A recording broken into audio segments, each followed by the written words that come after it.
Hi everyone, welcome back. Yes, to our next session of the day. We have the wonderful Andrea Clark, who is going to be coming to chat to us here today. Just preempt, as usual, this will be a Q&A as well. So if you subscribe, you will be able to, and you probably already know this. See, Richard is already asking, is this site up? Yes, we're ready, Richard. So you can write your messages in there. There is a slight delay on that. So start from the off, and I'll look at those. Just get those questions in. Just start writing them straight away. So that's really good. I'm going to do a little bit about, so Andrea, if you don't know Andrea works on some of the major ad commercials.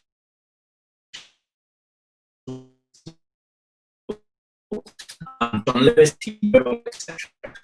Back in her career, which we'll definitely talk about, and Rosie's definitely fangirling about this. She worked also as an associate with on Hellboy, the films Hellboy, Blade 2, come on, Blade series, amongst other projects. She's worked with Jerry Zimmerman.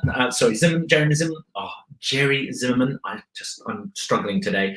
With directors like Peter Hall and Blake Edwards and Mr. Zeffirelli himself. So what an incredible sort of mix to be able to talk about today. So get those questions coming in now. So without further ado, I will do this first, and let's bring in Andrea Clark. Hello, Andrea Clark. Hi, James. How are you? As if by magic, you appear. Yay! Hopefully my internet's not going to crash. It was doing some really weird things a minute ago, so hopefully. I will go take on and make it a contemporary dance class, which will be, sort of quite sort of interesting. For as long as I don't have to do that, we're fine.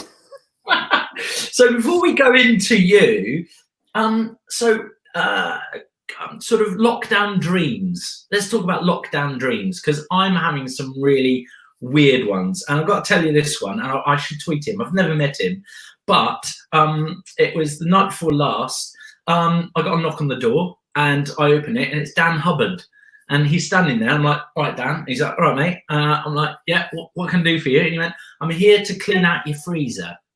And so Dan Hubbard then went to my freezer, defrosted it, cleaned it all up, lovely, had a cup of tea, and he's like, yeah, I'm all done, and left. Perfect. Was he available? If anyone knows what that means, please share. There was some lovely shrimp in there, frozen shrimp that he reorganized for me and everything, but literally, what is that? Have you had any crazy lockdown dreams about Dan Hubbard? Definitely not about Dan or about defrosting the fridge. I mean, I was on a chat with my girlfriends, and everybody was talking about weird lockdown crushes. Oh. And yeah, they came up with some good ones, but I'm not going to reveal. Oh, come on. One or two. You don't have to reveal who it was the crush. Well, let's just say she was quite happy that somebody had a 60th birthday celebration the other day. Right, okay. Oh, okay. We won't ask how happy. Yeah. So what are you doing during lockdown to keep yourself? I mean, you've been doing all these wonderful one-to-ones, which are amazing and exhausting. Yeah, so I've been definitely attached to Zoom for a few weeks. Apart from that, I've painted the kitchen. Oh, what colour? It's gone from horrendous red to very boring white. Right. Yes, but you can see where the dirt is on white. Oh yeah, don't. I've already managed to get coffee and everything all splattered up it already. So I'm not the favourite person in this house. Do you have a garden? Do you have an outdoor space? We do. We have like the tiniest little courtyard, which is perfect. So yeah, I've been sitting out there and getting sunburnt and reading books. Yeah, it's something that, so I love doing gardening and stuff, and really enjoy that, and that's kind of a bit of a downtime. And the discovery that you can regrow lettuce and celery. Have you seen this? No. This is really exciting. So when you've used your lettuce up or your celery, don't throw that knobbly bit away. Just slice it. So you've got a chunk about this size. Yeah. Little glass, fill it with water about this much, and just put it in the glass of water and put it in your kitchen, and it regrows lettuce. Perfect. That's what I will be doing later. That's my afternoon sorted. It's wonderful. It's so cool. So casting, why? Yeah. Why do we do it, Andrea? Why did you get into casting? I'm a bit of a freak. I decided age 7 that I wanted to be a casting director. I found out what they were and went, that's what I want to do. And kind of set myself on a path from age 7, and slightly terrified my careers teacher and everybody who hadn't got a clue. And yeah, here I am, however many years, quite a lot of years later, actually doing it. That is, I think you're probably the only person on the planet has ever gone, do you know what I mean? Like, I want to be a casting director, like from the age of 7. It's, you know, everyone wants to be, you know, the lead in everything, don't they?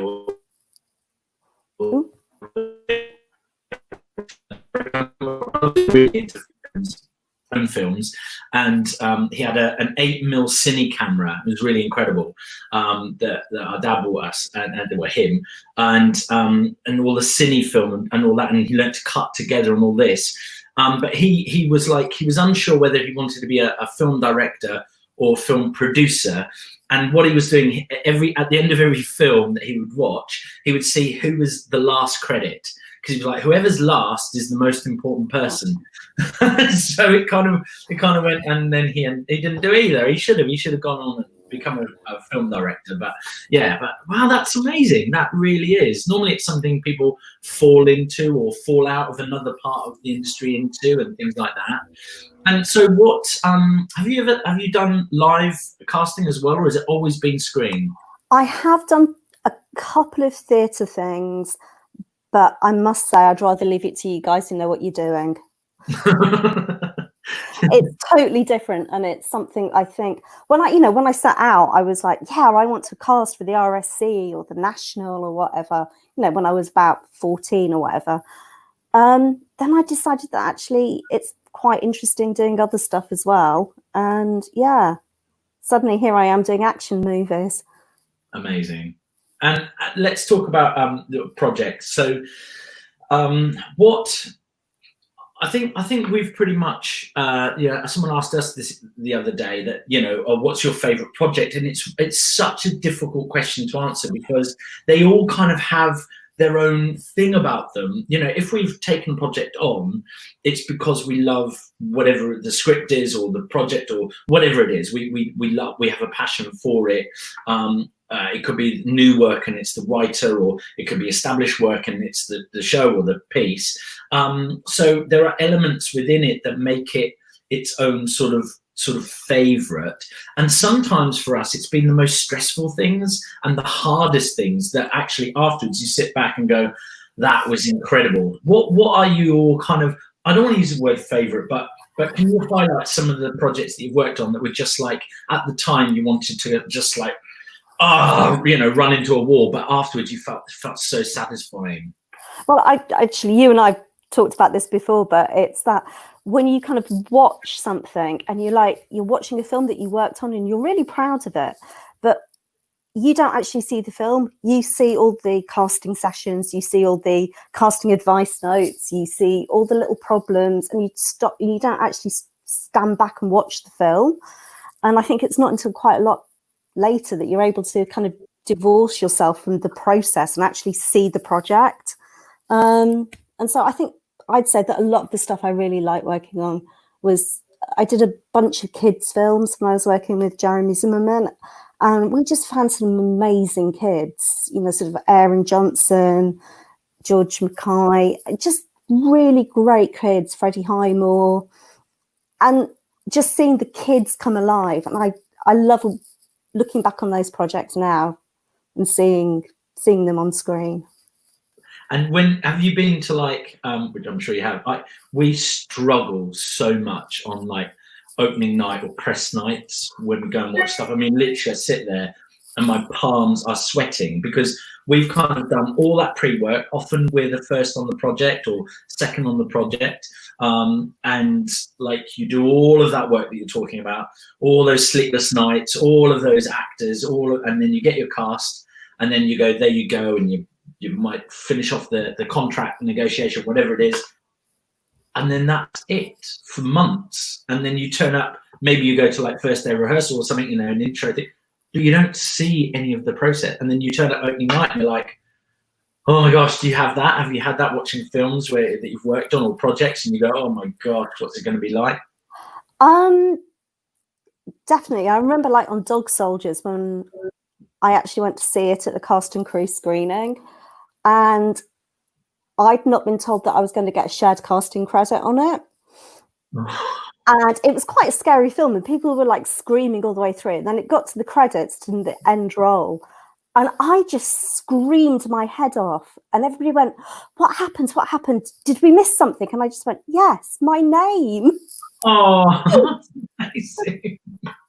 It's so amazing. Yeah, that was quite amazing. Yeah. To talk through process. Casting directors, but really it's kind of this whole conversation it will be about that in essence. But so talk us through your process. Like, we often say that we'd say 90 to 95% of casting directors all say exactly the same things about nearly everything within the industry, but then there's that 5 or 10% which is your process and the way that you like. So what is it? What's your process from the moment you get a script? Talk us through, your process to casting. Well, obviously, the catch-all answer, every project is different. Mm-hmm. I think the first time I read something, I immediately have a picture in my head, not necessarily of an actual actor, but the type of actor I want for that role. And then it's a question of discussing with directors and producers what they want, trying to find common ground, then sort of writing a casting breakdown, which is actually always really difficult because you've got so many bits of information. You have to try and pull out which bits are important and which bits are going to help agents and actors find the route into the character. So I probably spent quite a long time writing a casting breakdown, and then get it out. Then I look at submissions. I normally use Spotlight. And then I always like to try and get prep out to the actors as early as I can, especially if there's a script. And yeah, just try and give every single bit of information I've got, I want to pass over to the actors before they come in. So that's, in a nutshell, my process, which is the same as every other casting director. But it's also like when you're looking, so when you get to that stage where you're like, sending stuff out to the actors, is it to literally, do you do lots of self-taping first before you bring them in the room, or are you going beyond that and you're going to take that risk and just literally it's all about the room? How much what's the importance of self-taping for you? Gosh, that's a question at the moment that is so changing in answer. In the past, I would never ever say to anybody, just submit via self-tape. I would always want to see somebody submitted, and I would then request the self-tape, because I don't want you guys self-taping for something you're not right for, or that I don't think you're not on brief or whatever. I want to actually ask you to self-tape, and I'm going to give you the directions I want. And I think going forward, I will continue to do that. Some jobs, they like self-tapes. Others, directors have found it difficult to make a jump from self-tape to in the room. And that is something that I think we really need to work on as an industry moving forward, because obviously self-tapes and virtual castings are what we have to do. And I think it's part of our job as casting directors to help educate the producers and directors and ad agencies and everything to see what we see in a self-tape, because we see so many. We've learned to read them in a certain way so that we know what elements will come from a live performance. Yeah, that makes sense. Yeah. And I know that that's our job, to help people further down the line see what we see. Yeah, definitely. And I think that, you know, with on our side of, which is majority of what we do is live, you know, the self-tape thing is going to be an absolute, because we just, when this industry opens up for live theatre again, because it's just going to be, although apparently they're lifting social distancing, that doesn't mean that we will lift social distancing. Do you know what I mean? It's until this thing goes away, self-tapes will be really important to us. But also the exciting element of that, and it is, like you're saying, educating whoever that it may be that's like, I'm not sure about it, whether it's a producer or a director or whoever, is that it saves people that journey down from Edinburgh and from Cornwall, and you know, because we lived in Liverpool for six and a half years, and it was really something in terms of, we got asked a lot, and London's so expensive now, it's so just to get around it, that you shouldn't have to really. So if we can make that easier, I think that's a good thing, don't you? Definitely. I mean, I think as an industry, even before this, we were trying to be less London-centric. And our casting, we were looking to cast people from everywhere within the UK or outside the UK, if appropriate. And I think this has just given us a massive big push in the right direction. And location's going to be irrelevant, particularly for first round casting. Yeah, exactly. I mean, we would never cast something not having met the actor, but certainly to get through those first couple of rounds, for, you know, just to, you know, that they can do it in their own time is yeah, but that's exciting for us as well, I think. Let's I'll come back to a few things that I have, but let's get some questions going here. Amy, hey James and Andrea, what can I do as an actor to make your job easier? Oh, Amy, why did you ask that? Are you ready for it? Get the job. I think listen to what we're asking for, and turn up prepared, and just be good. Just be yourself, be confident, not overconfident, and just deliver, really. I know that's really difficult as an answer, but that's what we want. We want our lives. Also, we want you to kind of deliver us a completed jigsaw puzzle, not all the bits that we have to try and put together. So we want your show reel to be up to date, your photos to be up to date. We want to know where you're located, and just give us all of the bits of information, and then we can get all these pieces and make it work and get you in for the right jobs. Definitely. I think from us as well, because we do something that we tell all the time, keep your agent informed of when you're away, when you're going on holiday, or, you know, and if you have this boyfriend, girlfriend that surprises you so much with your weekend trips to Barcelona, you've got to tell them that if they ever choose to do that, or your parents, that they tell your agent, because it's unbelievable how, you know, it takes a lot of time to offer out the slots, and then on the day someone doesn't come in and things like that.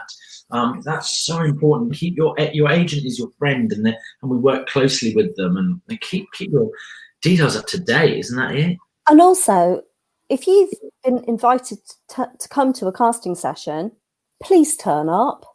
And if you don't want to turn up, if for any reason you can't do it, or you just don't like the project, just let us know. We can get somebody else to come in. Yeah. Let somebody else have a go. There's something very sad, is that if we won't do Monday auditions anymore because of people, so many people dropping out over a weekend, that we can't then replace you. And that sounds tragic, doesn't it? So if you drop out on a Monday for a Tuesday audition, at least we have time to get one of the other 4,000 people that submitted in, and so we don't hold, if we can help it, we won't hold Monday private auditions anymore, because we lose slots. So what about another big thing is like how to label? Is that a big thing for you, how to label self-tapes and stuff? God, yes, please, please. Nobody is called 43x25.mpv. Put your name on it, please, please, please, because it just wastes so much of our time. We want to be watching your tape, not relabeling it. Yeah, definitely. I think that for every casting, we put a lot of information into an email that we might send an agent or to you if you're not represented. Really follow it. We say, like, don't get into your rhythm of what you do every time.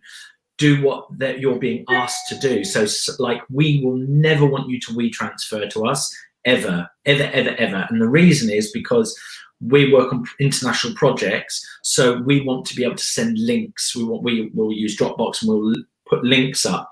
If we have to download your WeTransfer and re-upload it, that's wasting time. And also on WeTransfer, it runs out. So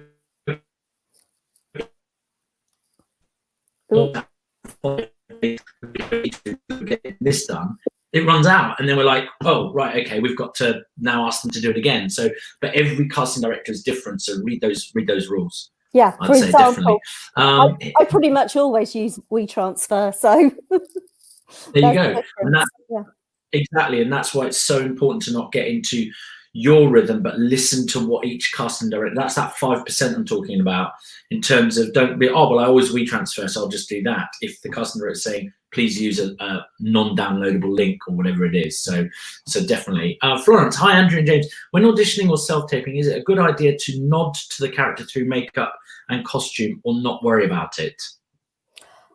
Definitely nod to the character. I wouldn't get into full costume.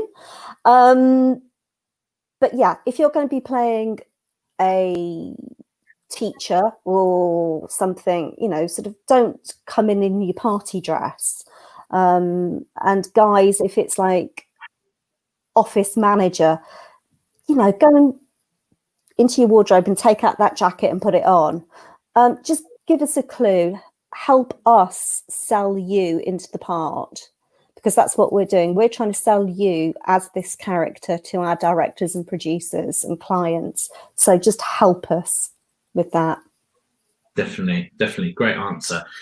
Jade Johnson, when battling on the ongoing diversity issues in our industry, what do you do to ensure you're opening your door to as many people as possible? I hope as much as I can, but I am fully aware that I probably could be doing more, and that all of us as an industry can be learning. What I want to make sure is that what everybody sees on the screen is representative of the world outside our windows. So, for instance, I grew up in the countryside. I grew up in Shropshire. I know that if somebody asks me to cast a farmer, it doesn't have to be a man in his 40s with a jolly face and a big beard. It could be somebody a 20-year-old girl, you know?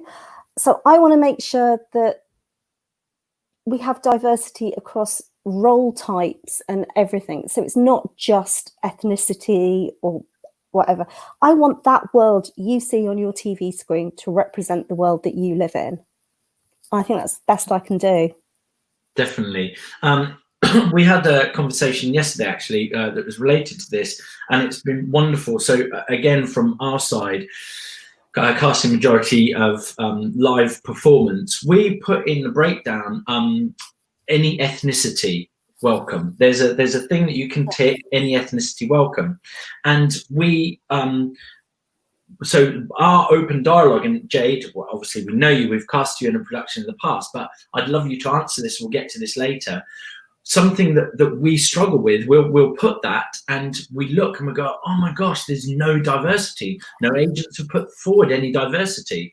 And I had an argument with an agent saying, and he literally said, well, you haven't asked for it. I said, I've ticked any ethnicity. What you generally, you know, what you actually want me to say, this role can be a BAME casting, which is an expression which is still not 100% we like.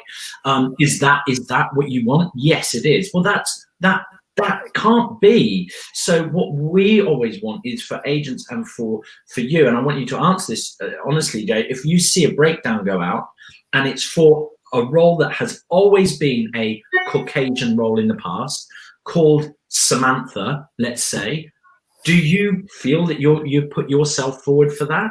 Or do you go, oh, it's not my role? Because that's the dialogue that's becoming exciting, even in the last 24 hours for us, to learn that actually actors out there don't see themselves in those roles, but we do.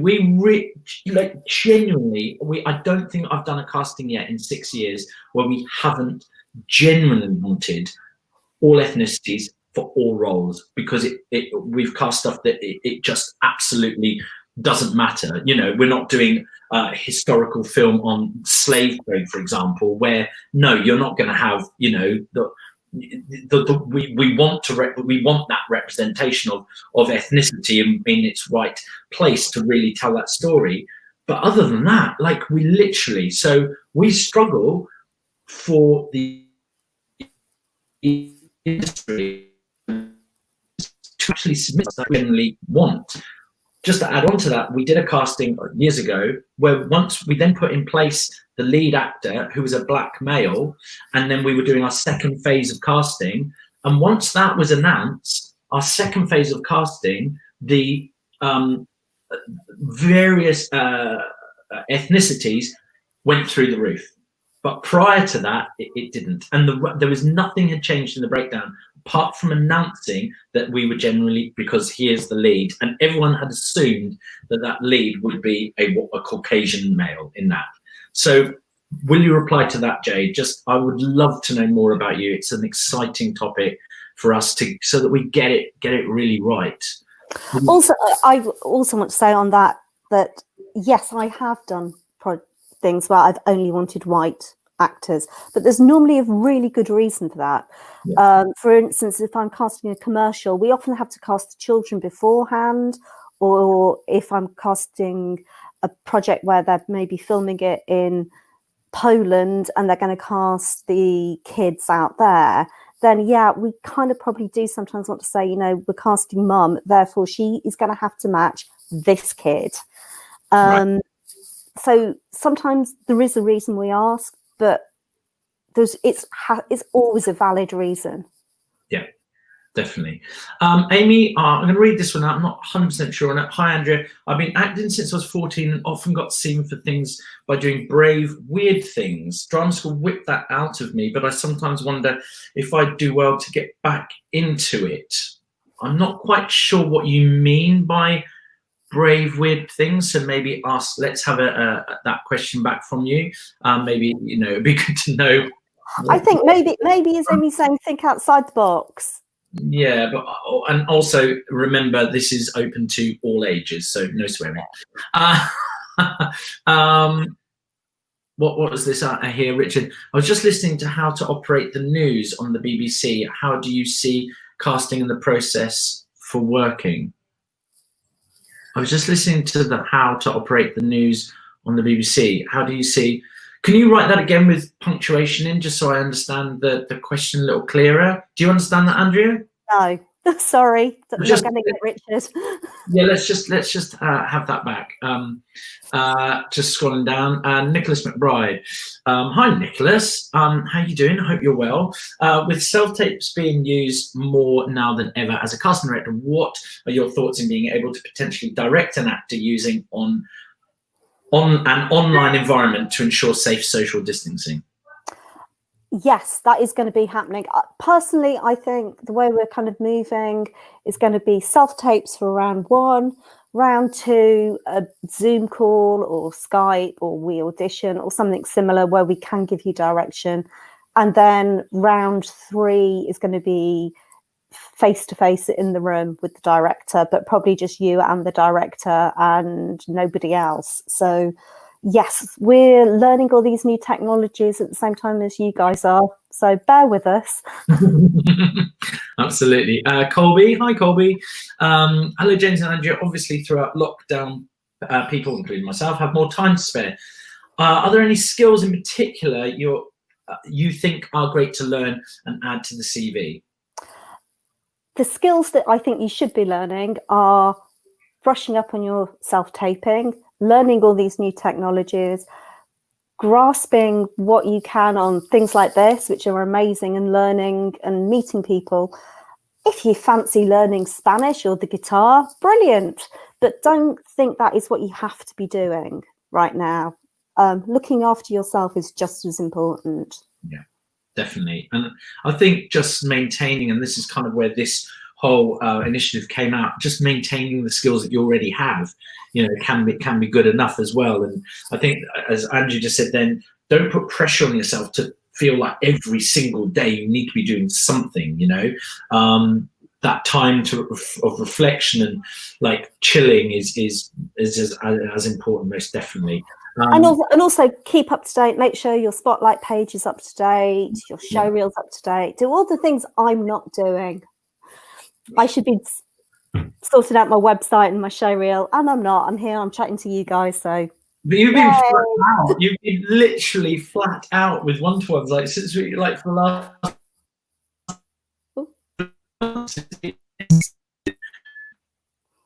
Ooh, James, I think I might have lost you.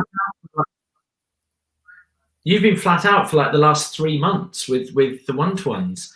You know, it's been. It's almost like you've been busier than when you're casting. It's insane. I think quite a lot of casting directors are finding that we're actually busier now, kind of not working on an actual project than we have been. Yeah. Give me an actual project so I can have a rest. Yeah.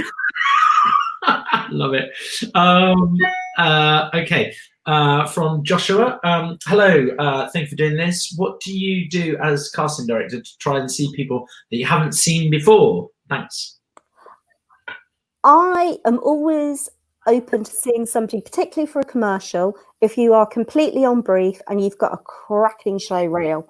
If I'm confident that the person I'm going to invite into that room is going to deliver what I see on their show reel and in their pictures, I'm going to give you a chance, particularly on a commercial. Yeah, definitely. And listen, when you get in that room, listen to Andrea. Listen, if the director's there, just listen to what they're asking. That's when I was an actor. I remember doing my first couple of ad castings, and I just sweat. I was like, oh my gosh! And it was my first time in front of the screen. And then, but I always love doing improvisation, which is, I think, quite handy for ad castings, because you really have to imagine what you're seeing in those first few roles. And then I just thought, you know what? Just chill out. Just relax and just listen. And the moment I started listening more to what they were saying, it really relaxed me, instead of it just being this daunting experience. And I had a lot more success with commercial castings. Although, and also on commercial casting, I think on the whole, and this is a broad generalization, we tend to get you in for a role that you're not too far away from the person that you actually are. So we're not asking you to get all method on us and kind of, you know, ask what your motivation is for drinking a cup of coffee. It's drinking a cup of coffee, you know, so don't overthink it. Just drink the coffee. Florence, what is the best way to make a good impression in the first 30 seconds of an audition, like when you're just walking in and getting ready? Be polite, be confident, listen. You know, sort of, if we say, hi, come in, please stand over there, you know, actually, please come in, stand over there. Don't try and shake hands with everybody. Just be yourself. That's all we want. If you're yourself, if you're happy, and be confident that the reason you're there is because we want you there. So that's it, really. Great. Got a question about now moving on to approaching the casting director, Joanna. Lovely to have set this up both. Thank you. How do you feel about actors writing to you? What time is the best to mail you if you do like to be contacted? I absolutely don't mind actors contacting me. Definitely by email and not by social media. And if you're emailing me, please keep it short, keep it really to the point. Use a link. So I've got a link to your spotlight page or Mandy or Backstage or whatever. Don't send massive big attachments. and don't send me a show reel that I have to download in order to watch it, because I am not going to do it unless I requested it. Time-wise, it's up to you guys. It's an email. I'm going to read it within office hours. What I would say is on something like this, I will put my email is switched off. I don't have it on my computer right now, but I know when I open it, quite a few of you might have emailed me. It'll take me a while to get through it. So you might think, oh, actually, if I'm on a chat with Andrea now, I might give it 24 hours before I email her, so that I'm not one of, 10 or 20 people all emailing at the same time.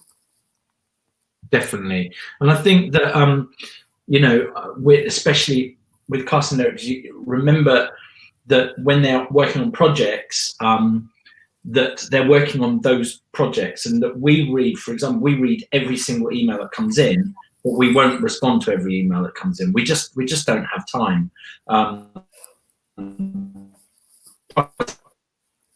Working on 6 projects, and out of our office, we were sending 400 emails a day. And so there's no way that we can be replying to someone who has no relevance to the projects we're working on at that time. But just know that everything is read and it is filed for that day that you might be right for something. Also, how do you feel about like I think always write with a purpose. So write about, if you write once about introducing yourself, great. Don't then introduce yourself again 2 weeks later or 3 months later. Write with purpose. So write, oh, I'm in this, or I've just filmed this. Yeah, I've got new headshots. I've updated my show reel. Yeah, have a reason. Yeah, definitely. So great. Here's a good one. What do you want to see in a show reel? For example, length, number of scenes. What I want to see in a show reel is I want to see you. I want to see you clearly, and I want it to be all about you. It's not about the scene. It's not about who else is in it, or the length of the scene doesn't matter. I'd rather see 30 seconds of you clearly, beautifully lit, ideally, and I can hear you. Lengthwise, don't go over 3 minutes. Try and keep it sort of 2 to 3 max. I don't mind how many scenes, but if it's one scene that's 2 minutes long, don't call it a show reel. It's a scene.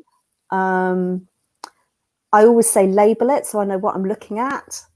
And personally, I quite like it dated, so I know, is what I'm looking at, is that what you look like at the moment, or do I have to kind of mentally age you up 3 or 4 years or whatever? So those are my personal preferences on it.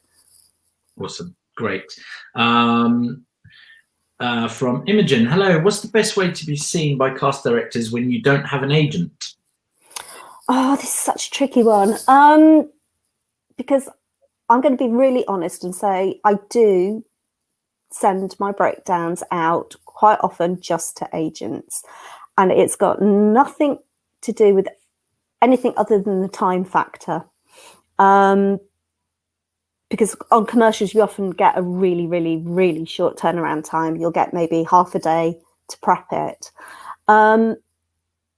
But there are other projects that I'll do where I will have a longer lead time, maybe short films and stuff like that, where I will put it out, the breakdown, to a wider group. Workshops are always good, things like this, where I get to see you. And if I've seen you and if you don't have an agent and I think you're right for the project, I will get you in. Definitely. So, yeah. I think going back to the point about, why wouldn't you send out to people, to everyone on the short turnaround? And we've had this conversation a lot in workshops we've done on colleges, on Q&As, and we unfortunately, we as an actor, sometimes you're not honest to yourself about whether or not you're really right for that role.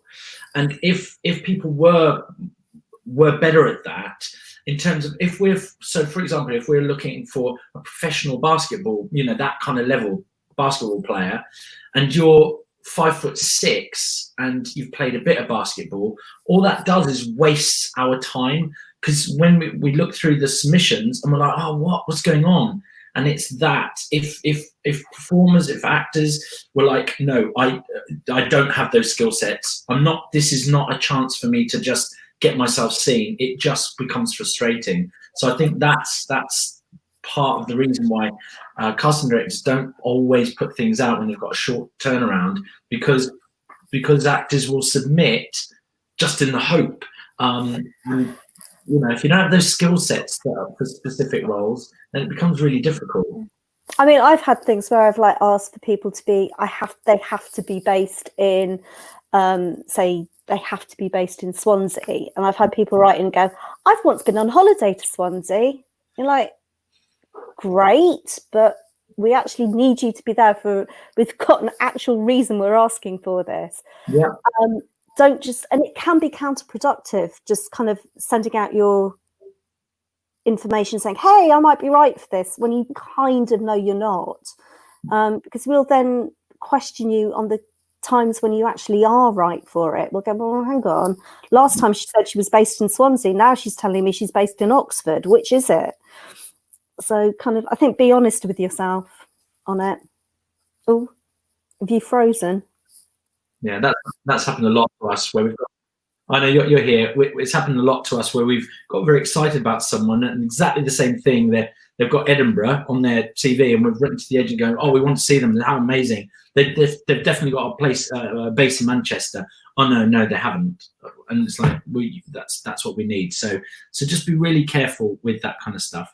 Olivia, hi, Andrea. I left drama school last year without an agent, and tutor encouraged me to email casting directors speculatively. Is this a good idea, or do you prefer submissions for projects only?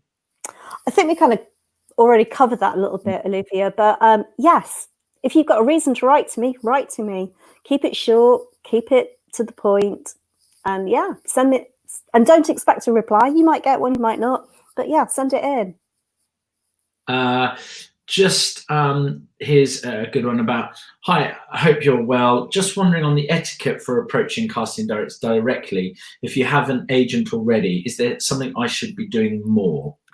I think if you've got an agent, you need to have strategy with your agent. Talk to your agent and just say, you know, for instance, if you've got an episode of EastEnders coming out and you want to let people know, decide with your agent which one of you is going to make that shout. It might be that you divide and rule and that your agent says, well, you know, I'll contact these casting directors, and you can say, well, I've got a really good relationship with this group. I'll email them. You do that. I don't really want to hear it from you and from your agent. I just want it once. So just have a strategy and work it out. I think also almost every casting director has a website now, don't they?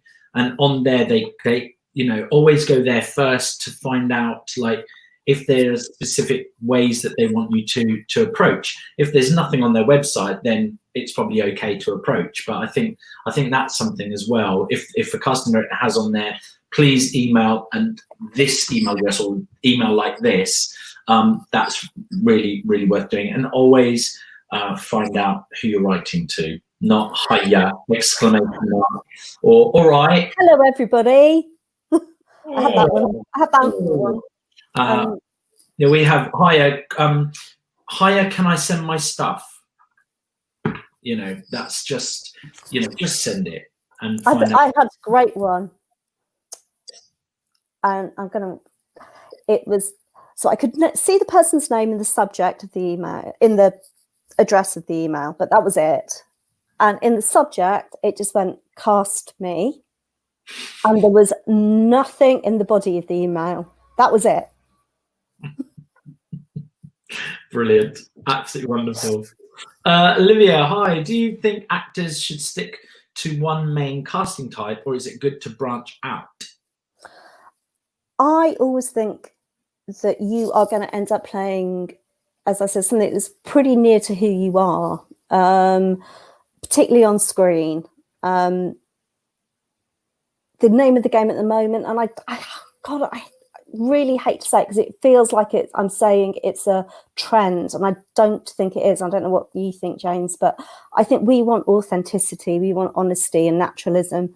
So if I want if I've got a Spanish character, I want a Spanish actress playing it. So I know you all go to drama school and train brilliantly and learn to do all these wonderful different characters, but I think at the end of the day, you're going to stay pretty much within one, it's not a stereotype, but within one kind of bracket. So you've got your bracket there and you might play that and that, but you're unlikely to do this and this and this. I think that's on screen. I think screen, absolutely. I think there's that slight more flexibility within theatre because you have such a long rehearsal time, and you know there's all of that kind of stuff that goes into it as well. But on screen, you kind of just want the character to walk in the room almost, don't you? And then just hand them the gun or the heroin or whatever it is, and just go, great, you're onto it. But rather than going, okay, we need to like discover exactly. It's just, I think it's just very much a different process. And also I think that because the world is smaller and things aren't, say, for example, in Britain, London centric. You know, I remember when we moved to Liverpool, I thought there was like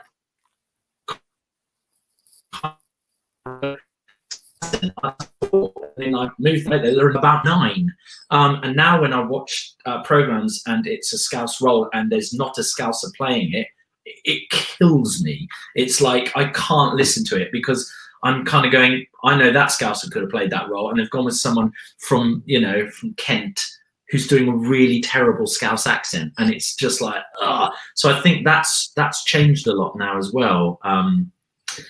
That's just me. Here we go. Hi, Andrew and James. I've been working on pieces over lockdown for competitions. Yeah. Would you recommend adding a lockdown show reel to Spotlight, just as an update, as well as having your show reel on there? Yes. Very simple. Yes, but I would say put it up, label it as such, call it your isolation or your lockdown monologue or show reel. And just watch how long you leave it up for, because soon it won't. I mean, it will. It's still very relevant now, but in 6 months' time, will it be, or will we just keep an eye on it and just don't leave it up there forever? Good answer.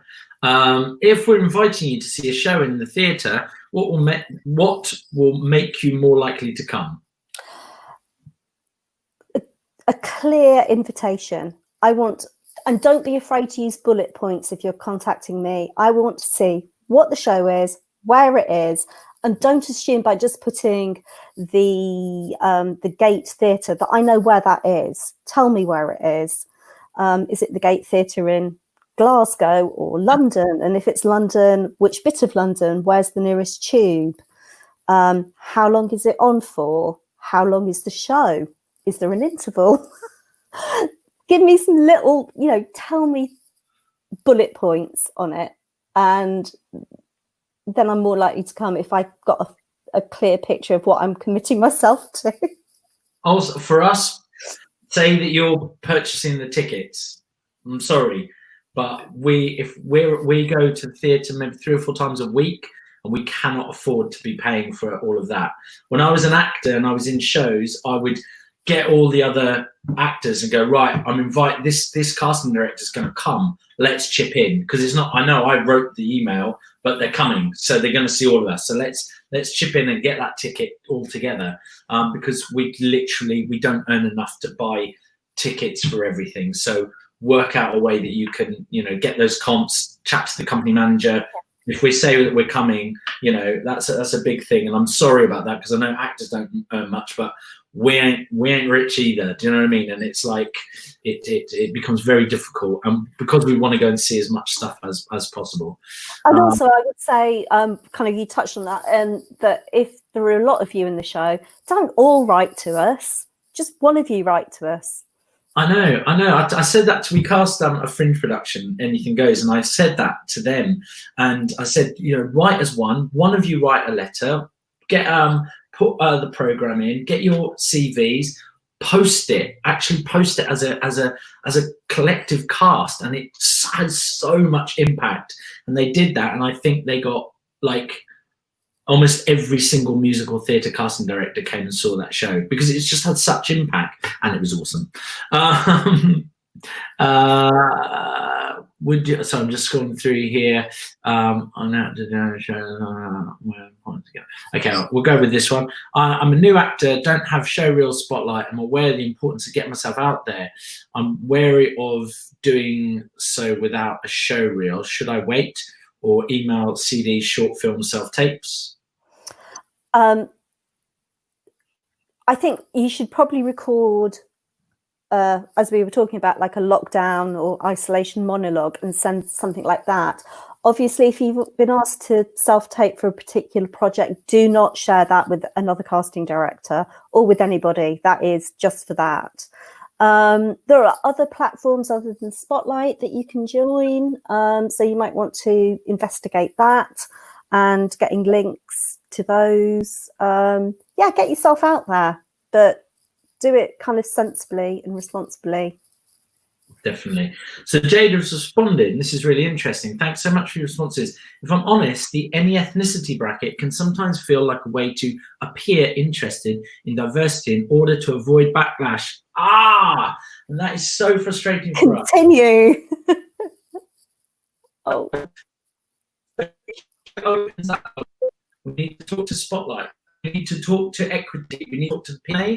We are the PA, the CSA, the CDG to get the right wording. It is because it is so frustrating for us. When we cast you in Club Mex, it was not because of ticking any boxes. We literally want diversity in our casts, and if that is on that system, what we are supposed to do to encourage any ethnicity to apply for those roles or for agents to put their clients on, and it's not working, then we need to have that conversation to either say, when we do this, it's not about appearing it, it's not about ticking boxes, it's not about any of that, I mean it. So I think it's a big thing. We'll drive this. We will contact Spotlight, Equity, PMA. We'll talk as CDA board members, CSA, CDG. What is the wording? How do we get across that I don't want to have to write in something and say, because that means that am I writing that in every role as well as ticking any? Do you see what I mean? It's a system that's set in place. And what's frustrating is, like, if I'm asking for somebody that has a playing age of 18 to 22, then hopefully we get 18 to 22-year-olds put forward. So they're the tools that we have. So doesn't mean we have to change the tools. So it's this is really exciting for me. I don't know what you feel like, Andrea. I think it's I'm not actually surprised by what Jade said. I'm saddened, but I'm not surprised. I think part of it is, I think we've managed to educate a lot of the casting directors, and we are thinking more openly about characters. I think we also need to get the agents on board and get the agents to think openly as well, so that if we do tick that box, we actually mean to tick that box. We're not just doing it to show willing. We mean it. I actually will often write as well as ticking that box. I'll often write in my actual character breakdown any ethnicity. We do that as well. We literally write it in capitals, and it feels condescending to write that, but to really stress that we genuinely want this. Salome, I hope I've said your name right. Hi James, it's really interesting what you're saying. I am Latino, and if I'm honest, when I see any ethnicity role, but the same is but the name is Brittany, let's say, I wonder if it's still okay for me to apply. Yes, it is. Also, you have to remember, sometimes the names that we've got are just kind of almost placeholder names for characters. They change. And if you come in and you're wrong, you're wrong. You're wrong. But it won't be because of your ethnicity that you're wrong. If we've asked for you to come in the room, it's literally like, we want you to come in. We cast Legally Blonde, and one of the questions that we asked the director was, can Elle be of any ethnicity? And his reply immediately was, yes, she just has to be blonde, so we'll wig her. And that was it. That was it.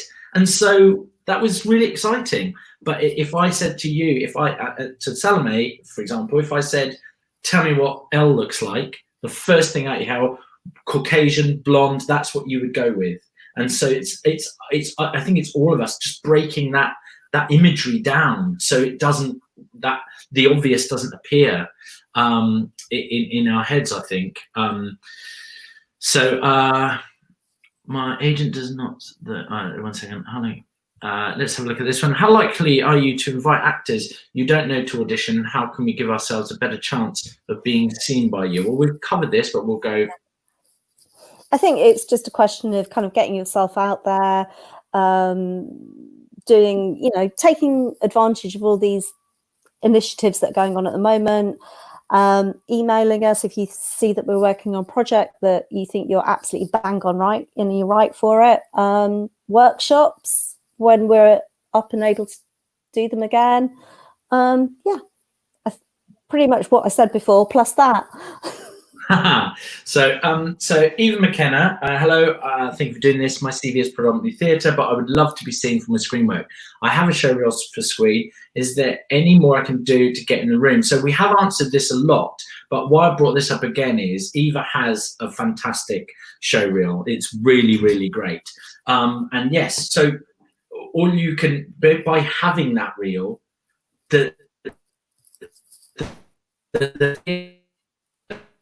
you as the actor, I don't think that goes against anyone, does it? That have done lots of theatre, if they have a great reel. What do you think, Andrea? Sorry, I lost you for a bit, but I think what you asked me is, does it matter what that's on the CV if the reel's good? And if that is what you asked, then yeah. If you're right for the role, you're right for the role. Doesn't matter what's on your credits. If I think you're right, I'm going to get you in. And if your show reel's great and you're showing me that you can play that role, then fine. I don't care what your credits are. Yeah. Watch her reel. It is really, really good. She's very funny. Eva McKenna. You're welcome, Eva. So just to finalize this, Jade says, sometimes I don't feel as though I stand a chance, despite the bracket being open to BAME. So that is it. It's for all of us, isn't it? To kind of go, don't feel like that when you walk in the room, because if you feel like that when you walk in the room, you're not going to get the job because you ain't going to do your best audition. It's nothing to do with that. That's how I feel personally. What do you think, Andrea? If you're at an audition, you're there because we want you there, and we want you there because we think you can play that role. Simple. Simple as that. Let's see here. Hi, both. What are the most popular special skills, i.e. playing guitar, horse riding, you need from actors when casting? Whatever the role needs. Yeah, it depends. Ask the craziest questions, you know, that you could kind of answer yourself, really. Like, it's what the role requires. Yeah, completely. It could be one week, it could be, I need somebody who's really good at parkour, and next week it could be somebody who can play the recorder.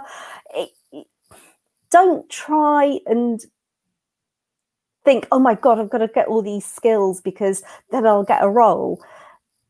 Do what you love. Learn the skills that you want, and then find the roles that are looking for those. Don't try and make yourself fit into a job. Find the job that fits you. Yeah, definitely. So one here from Daisy. Does your show reel need to be professionally done, or would 2 or 3 great self-tape scenes be good? I absolutely do not want you spending money, getting a professional show reel. If you can do 2, 3, or even just 1 great scene in your living room on your phone, I don't care. Exactly. Just to highlight, if you're joining us now, these live streams, they go into our YouTube channel, Collective Creative Initiative, and you are able to watch these at your own leisure as well. So if I'm not highlighting your question, it's because it's been asked. And it's been asked quite a lot, and we've covered it. So go back once this is once we've finished, and you can then at your own leisure watch it from the start again, and we've probably answered a lot of the same questions that are being asked. So just wanted to highlight that. Hi guys, this question might be down to suitability with other actors, but do you have any advice for actors who are often in the last round for projects? Is there anything you like that we can do to get the yes?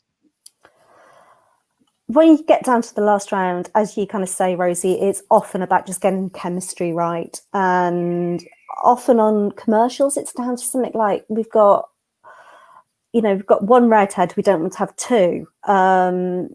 It's just getting everything, just getting that mixture right. It's like we're making a cake and we want to get the recipe right. So the only thing you can do is be true to yourself and be true to the character. And if that is meant to be your job, then that's your job. Don't fight it. Just keep going with it. Definitely. This is an interesting one, Abby. I have an English accent, and it's an accent I have professionally used for work. For voiceover work. Sorry. Is there a way to be seen for Scottish roles without being native? I would say get your agent to use that little box if they're submitting you. There's a little note box, and just if it said in that notebook box, if I saw you submitted and it said all family Scottish, often works as Scottish, I would actually stop and look at it. So give us the information and then we can make our minds up. Oh, hello. There we go. My agent. Oh, we're here. Little. There we go. I hope. But is it okay to email ask feedback after a tape audition? My agent says it's rare for feedback to be given unless it's a final stage of the process. Yes, I agree with your agent. We'll see so many people for one role or for a project. We just don't have time to do feedback. We will make our own little scrappy notes, and which we will then understand and we'll go back to. But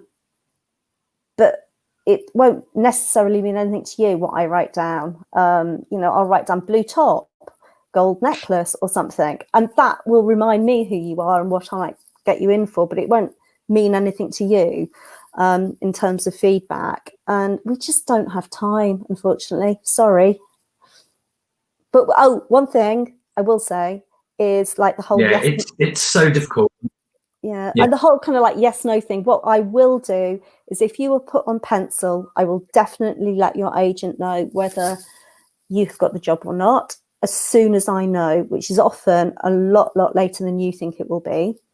And if you came in for the casting, I will try and put out a general message on Spotlight to just say project cast, thank you. I don't have time to go back to absolutely everybody and say, hey, thanks for coming in. It was great to see you. I will literally just say, job done. Thank you. We need to move on to the next thing. But if you are on pencil, I will definitely let your agent know. I think also the thing is that the thing about feedback is that it's,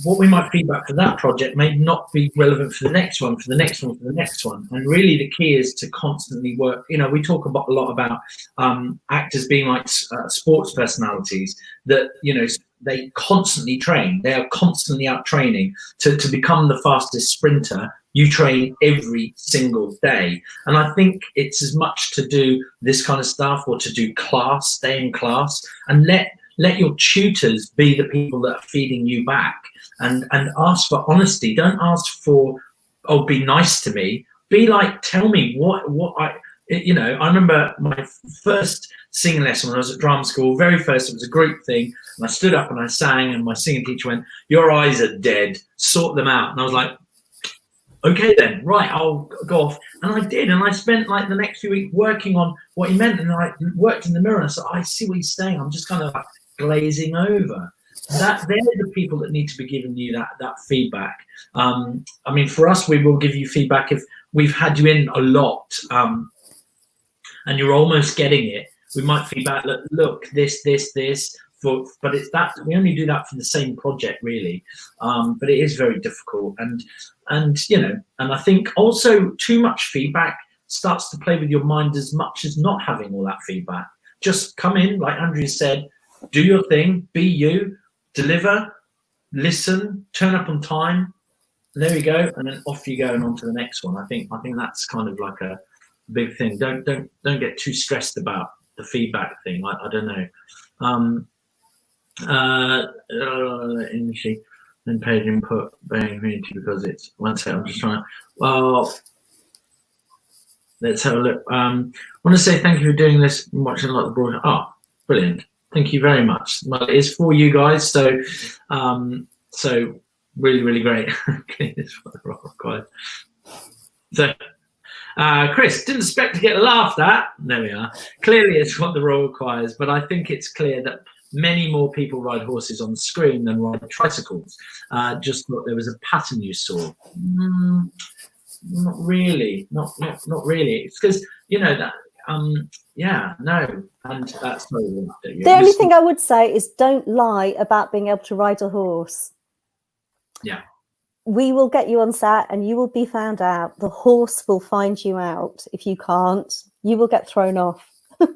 Don't make up those skills. There is Rosie says, so Rosie is a trained horse rider and I ride horses. And she says the way I ride horses, there's a very fine line between stupidity and bravery. And I kind of sit in that zone when I get on a horse. I love it, but I'm not trained, but I can ride. But Rosie is a horse rider, and that's very different. So she would have that little asterisk, and I would have a little sort of skull and crossbones next to mine. I'll do it, and I don't care what happens. I love it. Kelly, good afternoon, Andrew and James. New to the market, over from the US. How important is representation here? Do you bring folks in who aren't represented? We've spoke about that earlier, but how important is representation is the new question.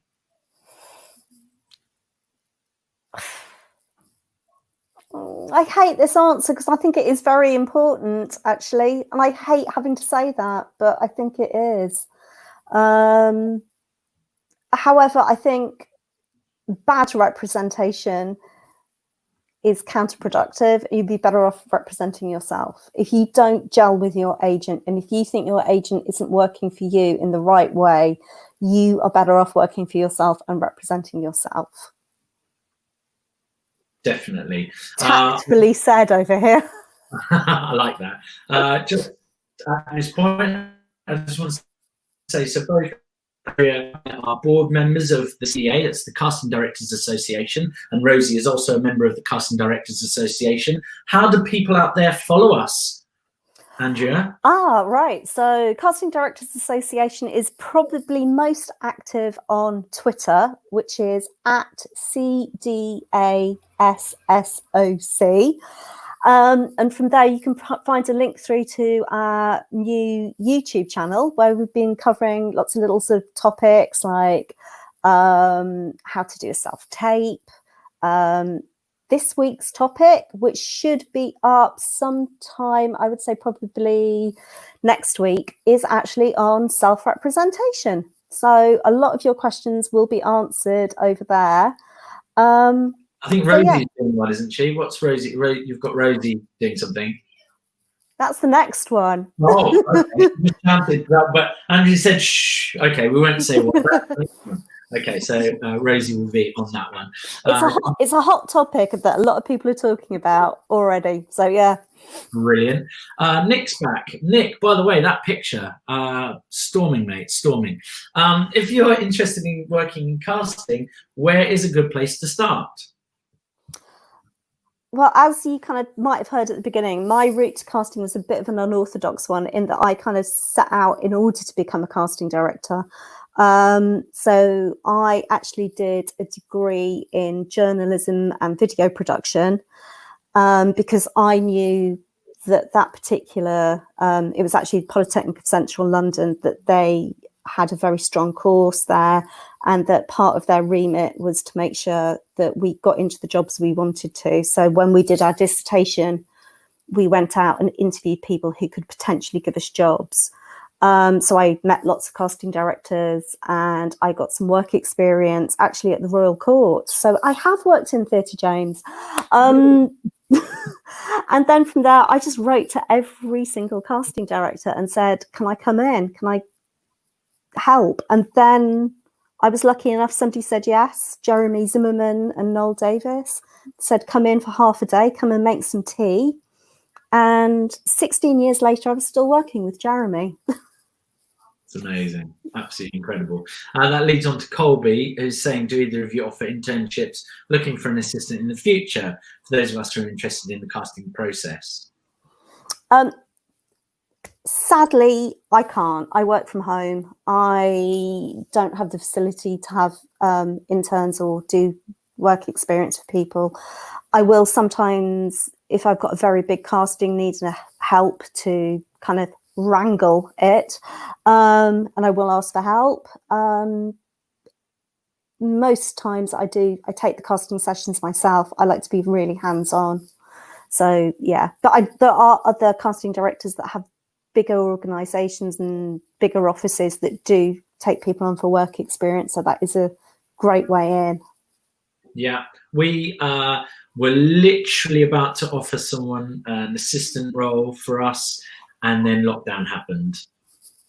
And she was a new grad, and yes, Holly, we love you.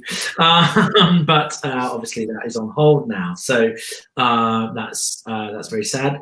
I offer to be a reader if you're confident, if you're a good reader, that is, or offer just to run for especially for theatre.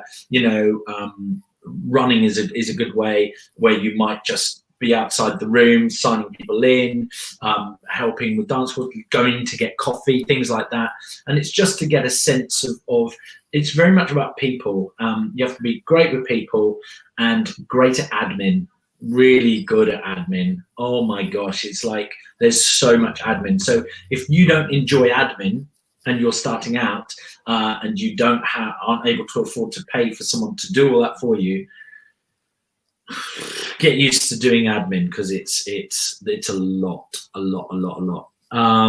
Just a little thank you for doing this session, very informative. My question is a brief one. Can be open to such a large pool of actors. Do you have a preferred higher tier of agents you prefer to use? We don't, but I don't, but what I say is each job is different, and there are certain agents that I know if I put out a relatively sort of loose breakdown that's like Dad 32, and it's for one particular product on a commercial, say, I know that this group of agents see that role in the same way that I do, or if it's for a different product, a different group of agents will see it. And it's not to do with them being a good agent or a bad agent. It's just I happen to know their way of looking at a role matches mine. So it's not a preferred agent. It's just we happen to think along the same wavelength. Definitely. For us, the relationship with an agent is massive. And in a very similar way, if we're casting something and we need a quick turnaround, or something happens, someone gets injured or something like that, we might just go to a few agents that we know will put right, that know the show, and will literally not take any chances when we're in those desperate moments where we don't have time to read 2,000 CVs, etc. So it's really important that the agent is like, I know what that show is, and that they manage their clients. So you might want to be in this film and that show and this play, but it takes a great agent to turn around to that client saying, you don't have all the skill sets required for that show right now. You've got to go. So for example, like, I really want to be seen for 42nd Street. You don't tap. You're never going to be in it. Do you know what I mean? That's the clearest example. But some agents don't do that with their clients, and they put them forward, they feel pressured to, and they don't tap. And that wastes our time. So like Andrea said, we have those relationships with certain agents where we go, I know you're going to give me exactly what I want for this in that really short space of time. And that's really, really important. And different casting directors will have different relationships with different actors. So like if I've got somebody drops out of the casting at the last minute and I've got like, it's 1 minute to 6 and I've got 1 minute to call and say, you've got to put somebody in this role. The person that I pick up the phone to, it will be somebody totally different than you would, James, or Tree or Shakira or somebody. We've all got a different absolute go-to person. Yeah, absolutely.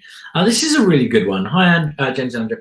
If, for example, a UK project is shooting in another country, would you accept self-tapes from actors in that country? I'm in South Africa.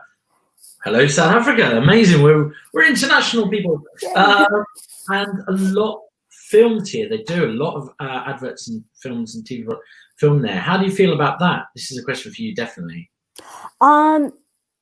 Definitely. I've definitely seen people who are based internationally on commercial projects, whether they're based in the actual country where we're filming, or if they're, it's normally within the EU, because I'm normally working on projects that film in the EU.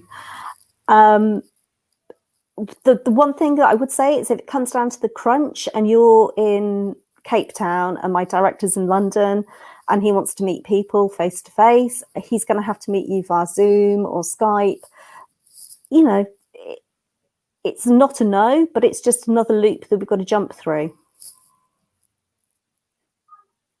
There you go. Simple as that. Natalie, I have recently signed with an agency that is not part of the PMA. I'm thrilled to be with them. Does PMA membership influence whether you send out breakdowns to them or not? Not for us. There are plenty of outstanding agents that have chosen not to be part of the PMA, or they don't, have the criteria to meet, the PMA, what they require. There's lots of reasons. Not everyone wants to be part of an association. So no, it's great to have the PMA, but no, that certainly doesn't influence us. So yeah. Amazing. There might be some more questions coming in. If I haven't brought your question up, it's because, as I say earlier, we have covered a lot of questions and lots of them are repeats. So these videos do sit on YouTube channel for a month, and then we replace them as we go. So yeah, quick fire now, Andrea. Favorite pop band? At the moment, I'm listening to a lot of the Young Fathers. Oh, I don't know them. Oh, they're really good. Really, really good. They won a Mercury Prize about 4 years ago. Young Fathers, farmers. Fathers, as in daddy. Yeah. As in daddy. Favorite TV show at the moment, and I'm writing these down because I want to. I've got a list of shows I haven't seen yet. Well, I'm working we've started watching The Americans from the beginning because we haven't been watching that before. But at the moment, the thing I'm totally obsessed with is The Great British Sewing Bee. Just so, because it's something I can talk to my mummy about. Oh, that's amazing. We started when lockdown happened. We were bought the box set of West Wing, and we started from the beginning of West Wing. It's just like just so much joy. The writing and acting is so wonderful. I don't think I could bear to watch it. It's too relevant right now. I just want Jed to be everyone's leader. He's amazing. He really is. What about so from your youth? Were you anything? Were you a punk, a rocker, a mod? Like, what were you into? I was a want-to-be goth without the courage to actually do it. So what sort of stuff did you listen? Were you a Smiths fan by any chance? Less into the Smiths, more the Cure. I was massively into a Scottish band called Big Country. Yes. Yeah, that sort of. Yeah, I'm really dating myself. Thanks, James. And if you could see anybody alive or past, has left this world. If you could see anyone live do a performance, whether that's music or plays or whatever, who would it be? Who do you feel like would be incredible? Okay, this is really easy. I saw Gil Scott-Heron when I was about 17, and I walked into Hyde Park and he was playing in Hyde Park, and I was like, oh my God, I need to see that man again. And I booked tickets for one concert and it got cancelled because he wasn't allowed into the UK. I got tickets for my birthday for another one, and events meant that we couldn't go. And then we had tickets for another one, and sadly he died. So I've only ever seen him that once. Oh my gosh, I have the same thing. So Pink Floyd are my ultimate band of all time, and they did their comeback gig in Paris in like 1986 or 1987, and load of us were like, let's go to Paris and see them. And then something happened within my family and I couldn't go. I was like, oh my gosh. And then they did another comeback like years later, and again I was like, oh my gosh, I'm gonna go, and something happened. And then they split, but then they came back and as separate members, like, and Rosie bought to see Roger Waters in Liverpool. We were living there, and something happened, and we couldn't go. We had to go to America. Couldn't believe it, so I gave them to my best mate. And I was like, what's going on? This is just so tragic. And then I got asked to cast a music video. And we weren't allowed to know, even though we signed an NDA, we weren't allowed to know who the music video was for. So I did all the casting dancers, did the music video, all of that kind of stuff. Fantastic, wonderful, wonderful. And then after the casting, we were in the pub and they were really happy, and we're having a beer. And I said, who's the client is this? No, I'm not the client. Who have we just cast for? And they're like, okay, it's Dave Gilmour. And I was like, I never got to see them, but I cast for one of my heroes, and it was his new single, The Girl in the Yellow Dress. So we cast them. It was done into a cartoon, but we cast the dancers in that. So I've worked with him, but I never got to see them live. Oh no! Like, oh my gosh, absolute absolute heartfelt pain. That was amazing, Andrea. Absolutely wonderful. Thank you so much for joining us. Just to repeat, Casting Directors Association on Twitter at CDASSOC. Yep. Follow. You know I'm dyslexic. I could easily have got that wrong, but I think that's right. Because actually a lot of the members, with the way it goes with the urgency of casting commercials, we tweet breakdowns, right? Oh god, yeah, there are breakdowns out quite often, and they may not be the ones that they may not be right for you, because I know quite a lot of our members do things where we want kind of that horrible term, real people. But they might be something that you won't be right for. So definitely, it's definitely worth following them. And there are lots of tips on there. And as I say, the YouTube channel is getting an amazing amount of hits. So, and Rosie will be on there talking about something to do with show reels. Okay, show reels on this. And on the YouTube channel, is it Casting Directors Association? Simple as that. I don't know, and I'm not sure how I can check while still staying on this call, but give me a second. Good. I think it is. Have you got it? I will chat. So, guys, as we say, please spread the word about the Collective Creative Initiative. We have been given government funding by Innovate UK for the next 6 months, provide 30 hours of workshop, Q&As, acting classes, dance classes, vocal technique classes, yoga, mindfulness, interviews about with industry minds about mental health, etc. And it's for you, and it's completely and utterly free, where the practitioners still get paid, and that's what is so special about this. So please tweet. Our Twitter is CCI2020 and our Insta is Collective Creative Initiative.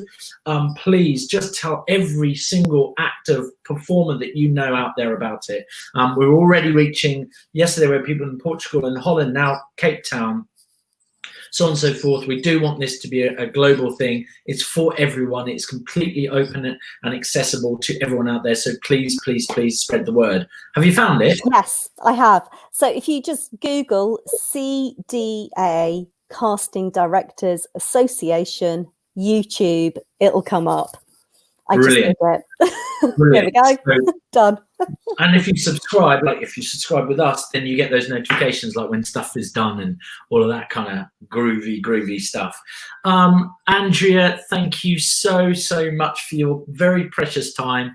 It's been wonderful to have you on here, you know, and to answer all those questions, and some of them tricky, generally the ones from me. Yeah, thanks. It's been wonderful.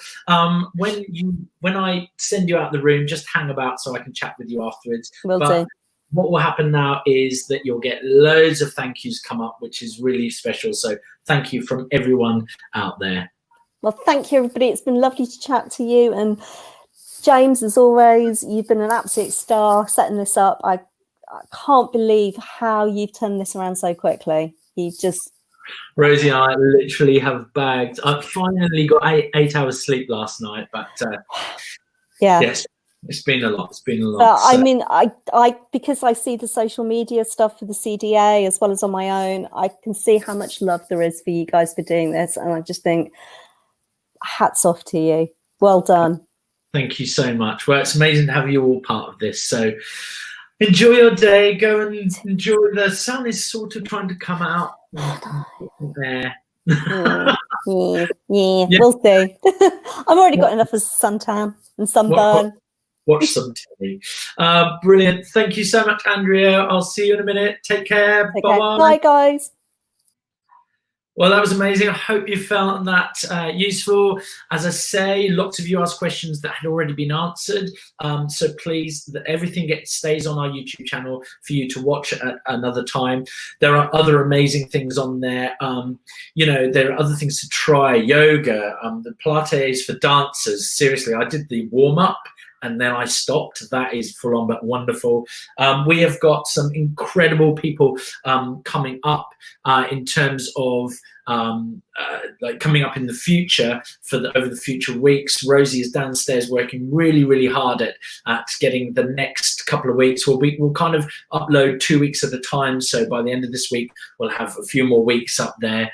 But we've got some incredibly exciting people that are over the next 10 days, or sort of 7 days, and coming on in the future. The rest of the day looks like this. At 2 o'clock, we have Pop Sing with Katie Richardson, who's the associate musical director on Six the Musical. You may have heard of it. And then at 3:30, we have Heels Jazz Class with Jazz Heels Class. And then wonderfully at 5 o'clock, we have Amy Connachan, who is currently in Hollyoaks, and she's talking disability on TV, how far we've come. So it's great. And then you can go classes and see what we've got for the rest of this week. You take the weekend off. I think we all need a little bit of time, right?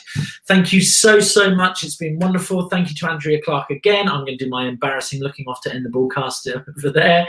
And we'll see you later today and tomorrow and anon. Thank you.